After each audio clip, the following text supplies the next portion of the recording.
सभी सीधे होकर बैठ जाएं। 3 बार गहरा लंबा सांस लेकर ओम का उच्चारण।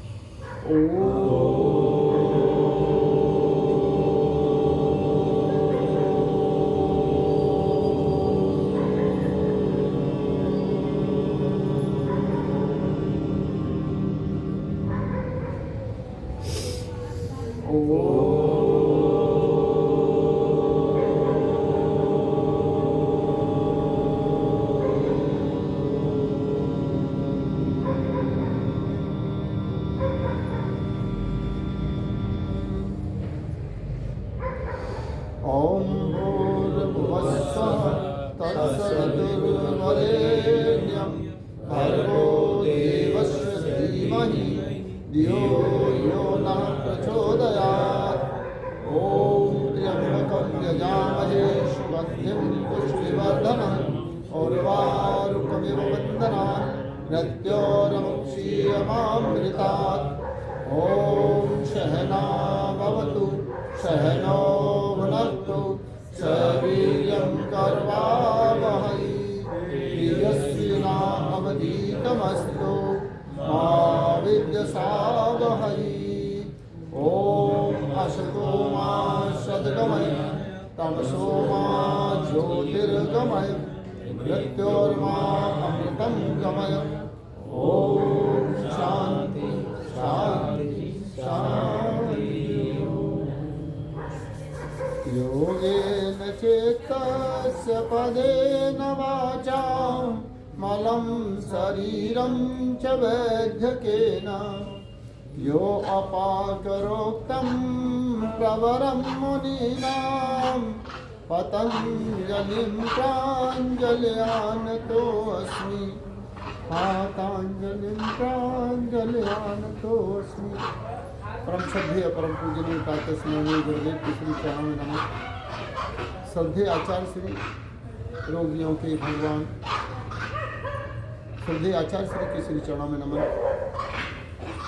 योग के इस मिशन को घर घर तक ले जाने में लगे हुए पूज्य परमार देव जी, पूज्य आदित्य देव जी, बैंक साधु देव प्रिया जी और हमारे इस छतरपुर जिले में योग का प्रचार प्रसार कर रहे भाई महेंद्र प्रताप जी, भाई जी का क्या नाम है? अशोक जी और मेरे साथ उपस्थित एक अच्छे वरिष्ठ योग शिक्षक गीता के विशेष मर्मज्ञ भाई सतीश जी और आप सब साधक साधिकाएं। सबसे पहले तो आप सबको आज नव वर्ष की बहुत बहुत शुभकामनाएं और नव वर्ष के साथ आज पहला नवरात्रि देवी पूजा के दिन है। नया साल तो सर होली से चालू हो जाता होगा? नहीं हो जाता होगा अलग बात है। इसको थोड़ा सा प्रैक्टिकली यदि हम समझना चाहें, अंग्रेजी कैलेंडर के हिसाब से नव वर्ष जनवरी में, लेकिन हमारा जब जनवरी में जब होता है तो कुछ भी नया दिखाई नहीं देता। लेकिन हमारा जो नव वर्ष आज प्रारंभ हो रहा है तो आज देखें कि जैसे हमारे ये जो वृक्ष हैं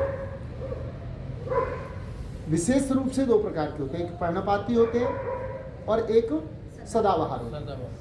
सदाबहार तो सदाबहार होते हैं, लेकिन जितने पर्णपाती वृक्ष हैं वो होली के बाद अपने पत्ते गिराना शुरू कर देते हैं और लगभग नई कोपल इस समय फूट गई। मौसम गर्मी आ रही है और सर्दी जा रही है, इन दोनों की एक संधि वेला है तो एक नएपन का एहसास है। भारतवर्ष एक कृषि प्रधान देश है और कृषि प्रधान देश में ये जो रबी की फसल है, जो गेहूं, सरसों, चावल, चना, जौ जो प्रमुख फसल मानी जाती है वो हमारी रबी की फसल है, जो होली पर जिसकी कटाई प्रारंभ होती है। किसान एक प्रकार से अपने साल भर की मेहनत को निकाल कर अपने घर ले जा रहा है और कुछ ले जाने के बाद निवृत्त है तो वो अपने रिश्तेदारी इत्यादि, घूमना, तीर्थ इत्यादि, इन सबको छूटे हुए काम विवाह इत्यादि की तैयारी, उन सब का आधारभूत है ये फसल। तो इस नए दिन में आज ये सब कुछ नया दिखाई दे रहा है, वो चाहे जामुन हो, आम हो, अशोक हो, सबके नए पत्ते हैं। अच्छा, ज़्यादातर जो वर्ष में एक बार फल देने वाले वृक्ष हैं, उन सबके बौर का, फूल का दर्शन हमें आजकल हो रहा है। जो वर्ष में एक बार फल देते हैं, चाहे जामुन हो, आम हो, उन सब का नींव, जिसकी निवौली बहुत ही बड़ी एक मेडिसिन है। तो इस तरीके से आज नववर्ष है। नववर्ष की आप सबको बहुत बहुत शुभकामनाएं, और नए साल में कुछ नए संकल्प। साल हर साल आती है, जैसे जन्मदिन आता है, हर साल आता है, तो फिर हम जन्मदिन क्यों मनाते हैं? बिल्कुल ऐसी स्थिति है कि जब हम तीर्थ में जाते हैं, मान लीजिए हम वृंदावन जा रहे हैं, बहुत कम ऐसा होता है कि हम वृंदावन जाकर रुके, बीच में एक दो ब्रेक आते हैं, जिन पर हम अपनी गाड़ी को चेक करते हैं, हवा ठीक है, पानी ठीक है, कोई हिट तो नहीं है, हमें भूख लगी है तो हम खाना खा लेते हैं, सुस्ती आ रही है तो चाय पी लेते हैं, पड़ाव। ऐसे ही प्रतिवर्ष हमारा जो जन्मदिन हम मनाते हैं वो हमारा पड़ाव है। इसी तरह ये जो नव वर्ष है हमारे जीवन का एक पड़ाव है। इतने वर्ष के हो गए, तो नए संकल्प में हमें रिचार्ज होना होगा। हम अपने संकल्पों को भूल तो नहीं गए, तो हम अपने नए वर्ष का शुभारंभ ही नवरात्रि से करते हैं। मैं इस पर ज़्यादा लंबा समय नहीं लूँगा, लेकिन नवरात्रि से एक शिक्षा हमें ले लेनी चाहिए। माता स्त्रीलिंग है। 9 दुर्गाओं में देवी के 9 रूपों के अलग अलग रूपों में उसकी पूजा है। तो नारी के सम्मान को हम बेटी से लेकर बहू और माता और सासू तक नारी का सम्मान करना सीख जाए तो सच्चे अर्थों में देवी की पूजा सार्थक है ना। हमारा दुर्भाग्य रहा कि मध्यकाल में हमने महिलाओं की शिक्षा बंद कर दी। शिक्षा जागृत हुई तो आज भी सरकार को संविधान के नियम बनाकर महिलाओं को 50% की भागीदारी देनी पड़ रही है। हम मर्जी से नहीं दे पा रहे, सरकार के कहने के बाद भी अभी नहीं दे पाए। परिवारों में हमें अपने आकलन करना चाहिए कि हम बराबरी का दर्जा दे पा रहे हैं, क्या हम बेटी और बेटों को एक समझ पा रहे हैं। बहुत सारे कार्यों में अभी भिन्नता है। तो हम इस नए वर्ष में संकल्प लें कि इस विषमता को हम दूर करके बेटी और बेटे में कोई भेद नहीं करें, है ना। बेटियों का विषय आता है तो एक विषय बहुत ही महत्वपूर्ण आता है। मैं कल इस विषय पर एक जगह प्रवचन कर रहा था कि समाज में सुखी होने के लिए हम सब सुख चाहते हैं, आनंद चाहते हैं, तो हमें काम किसके लिए करना चाहिए? सुख के लिए। ठीक बात है। लेकिन हमने प्रवृत्ति क्या बना रखी है कि काम तो हम उससे करेंगे जिससे दुख मिलता है, और चाहते सुख कभी मिलेगा क्या?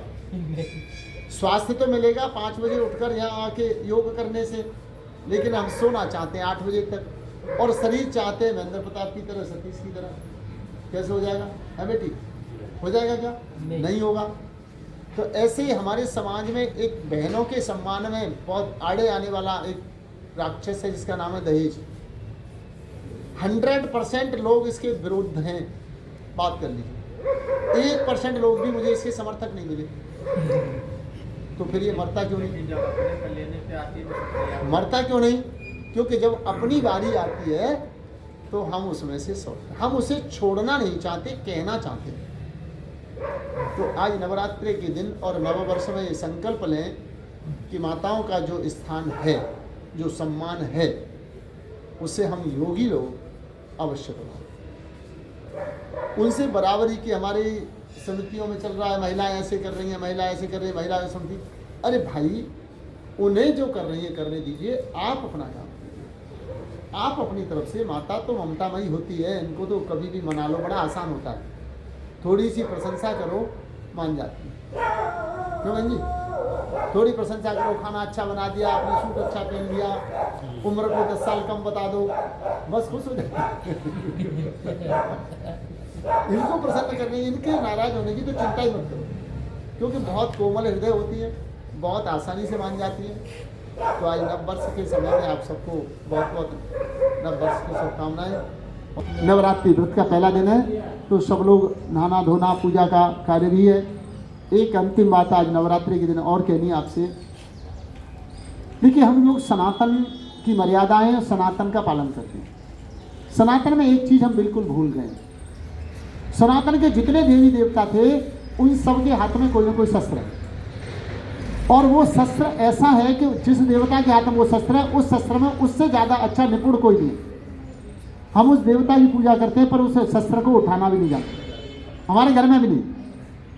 हनुमान जी गदा किसी के घर में नहीं होगी, हनुमान जी सब है, हनुमान जी पूजा सब करते हैं। और देवी माता को जो महान माना, इसलिए माना कि उसके अष्टभुजी, उसके हाथ में सब कुछ है, अर्थात उसे 8 के 8 शस्त्र चलाने आते हैं, है ना, उनका संधान करना आता है। हम क्या कर रहे हैं? सिर्फ देवी देवताओं की मूर्ति को पूज के अपनी जिम्मेवारी खत्म। हम हनुमान जी को मानते पर हनुमान की बिल्कुल नहीं मानते। हम राम को मानते, राम की नहीं मानते। माता दुर्गा की पूजा करते हैं, जिसने सिंह को भी वश में कर लिया। हम किसी साधारण स्त्री की पूजा नहीं करते। शेर भी जिसका वाहन बन गया, जिसने शेर की भी सवारी कर ली, इतनी टैलेंटेड, उसके 8 हाथ में शस्त्र और एक एक शस्त्र पूरी भीड़ और सेना पर भारी, है ना। रानी लक्ष्मीबाई ने सिर्फ एक तलवार ही उससे सीख ली, तो आज तक हम याद कर रहे हैं, है ना जी। अब तो 200 वर्ष के आसपास होने जा रही हैं, 1857 से लेकर 250 वर्ष हो गए, है ना। तो ये जो मूल चीज़ें हैं, उनसे हम भटक रहे हैं। इन दिनों में हमें कुछ ऐसे संकल्प भी लें कि अपने बच्चों को थोड़ी सी जूडो कराटे से लेकर शस्त्र चालन की विद्या भी सिखाएं, ताकि बच्चा घर से बाहर जाए तो आप चिंतित न हो। कहते हैं जब शेर जंगल में निकलता है तो चिंता तो दूसरों की माताएं करती हैं, शेर की माता चिंता नहीं करती।